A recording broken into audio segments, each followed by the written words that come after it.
Hey, what's going on, guys? So we're talking about different sets of municipal rules based on demographics, who you are, where it is, and who it's going to affect.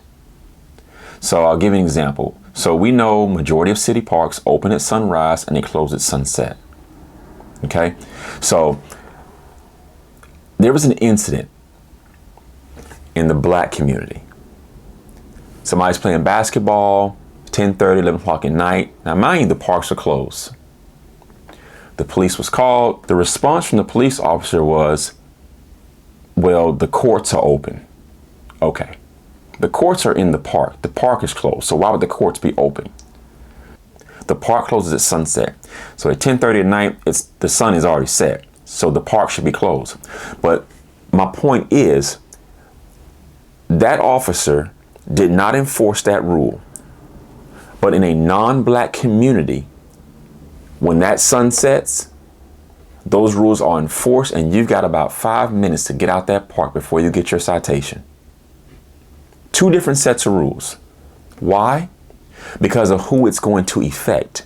So if you're playing basketball late at night in the black community, making noise, whatever it may be, it's affecting the black people who live in that area. It's not affecting anyone else but the blacks contained in that area. So that's not important to your municipality because it's only affecting them over here. Two different sets of rules. If the parks close at sunset, that should be for all parks in the city, not specific parts. Certain things are just allowed to go on in black communities as long as it's contained within the black community. There's no enforcement, there's no nothing. And that creates a poor quality of life for the black people that live in these neighborhoods. And that's a huge problem we have today. I'll give you another example. So there are convenience stores, gas stations. You know, people hang out there late at night in certain communities, 1, 2 in the morning, making noise, doing whatever they're doing. You know, but the police can ride by and, you know, don't make them get away, run them off.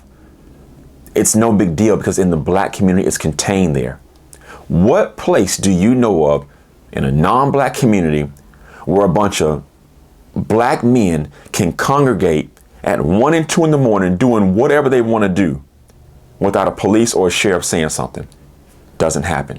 In non-black communities, that won't happen. They will enforce that within a heartbeat. They'll go right over there and have them move away, ID them, whatever it may be. But in the black community, that seems to be allowed to do. If it's a nuisance store in the black community that's had, like, you know, shootings, robbings, whatever's been going on, fights up there, you know, normally within a city, nuisance stores are fined first and eventually they're shut down because they're causing a problem in the community. But in the black community, there are a lot of stores like that remain open. It's not spilling over anywhere else, and it's only affecting the people right there. And things like that have to change. This happens all the time. And they know it's not right, but no one's making any noise about it. So that's the problem. We got to do better in that area.